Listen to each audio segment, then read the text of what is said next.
Celebrating 10 years of their annual studio exhibit and sale, the Juliet Rose Gallery welcomed guests to their secluded, peaceful gardens on top of Reamers Road in Monson.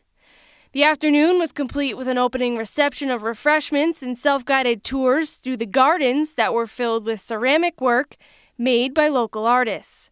Owners Linda Spelko and Juliet Bacchas explained the theme of this year and why it's important for them to continue their artistic efforts. Well, today we have the artist reception of our 10th annual Teapots and Things exhibition and sale. And things is not a misspelled, it's the patois word for things, and patois is a Jamaican language. So we kind of decided we put New England with Jamaica, with a little zing to it. So that's what it is. We're in a community, we're part of the community. And this is our way of contributing to life, to and sharing the love of art and bringing exposure to what we have as a unit. And that is why it's important to remind people that this is what is you have next door to you. Cherish it, support it, because we too are a part of the economy.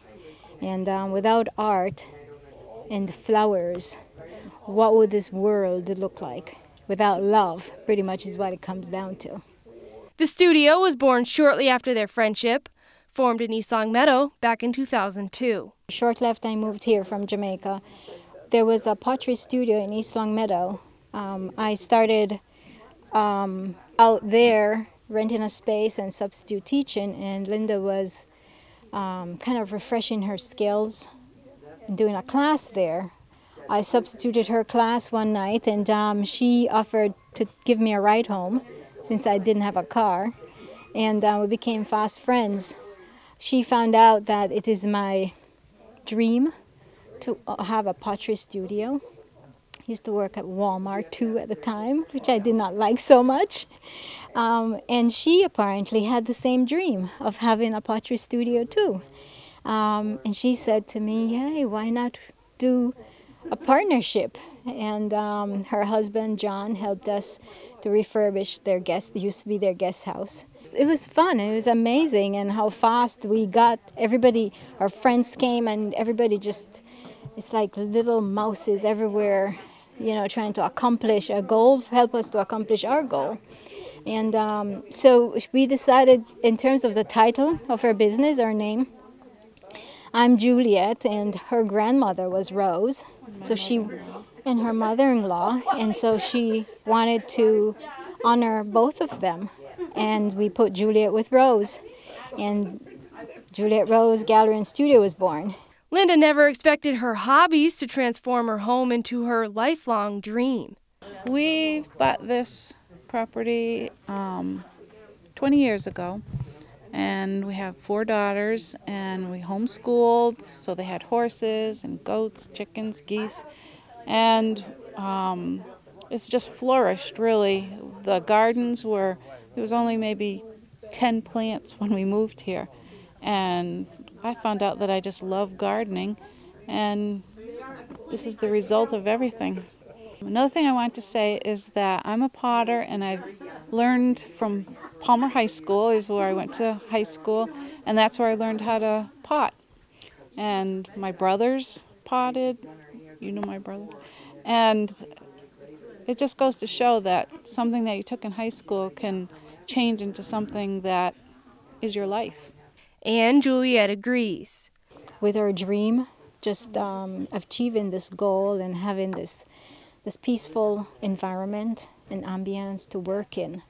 And of course, I don't want to make it sound as if we are wealthy and we don't have a problematic day, because we do. However, I find because we love what we do, you can pass through, you can go through difficulties easier because you know it won't last forever.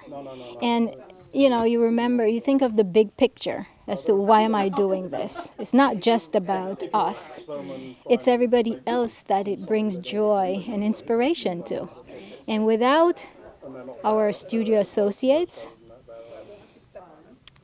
it would be difficult. Without our friends, it would be difficult. We have a circle of, a love circle, like a cushion around us with all these people that help us and support us, and we pass it along. And that's how it should be. Local artists who were once students of the gallery displayed their teapots, bird baths, fountains, vases, crocks, and much, much more. Tim and I are associates. We've been working here for a number of years, and our stuff is also on display. Tim's, yours is over in this direction. Mine's inside. Both of us have been doing a fair amount of raku lately, which is an outside open fire glazing technique. I had a friend say, there's a place that's open giving pottery lessons. Would you like to give it a try? And I said, sure. Never occurred to me. I'd never thought about it. But after I'd been here once, I became a lifer. Been here ever since. Tim says he just decided to give it a go one day and has been hooked ever since. I had done some in my early youth, just very little, and I was imminently going to retire, so I thought I'd better start finding some other activities, and looked them up and found them, and what a beautiful place to find, and they've been really helpful and brought my skills along very well. It's been fun. It's been fun watching Tim starting with centering clay to getting really good at it and making bigger and bigger pots. He works on the wheel, and I'm a hand builder. I don't work on the wheel much. I use the African coiling technique that Juliet uses. Their inspiration comes from just stepping foot onto the property. It's a joy to work with Juliet and Linda. They are wonderful, welcoming people, and really good artists. Yeah. And a beautiful setting. It's very nice to come and do pottery always in such a beautiful, beautiful setting. The Juliet Rose Gallery holds many different types of classes, including private one-on-one instruction, or you can find them teaching groups at the Palmer Yellow House. For more information, you can call 413-596-9741 or email julietrose1@verizon.net. They're also on Facebook. I'm Darcy Fortune, M-PACT TV.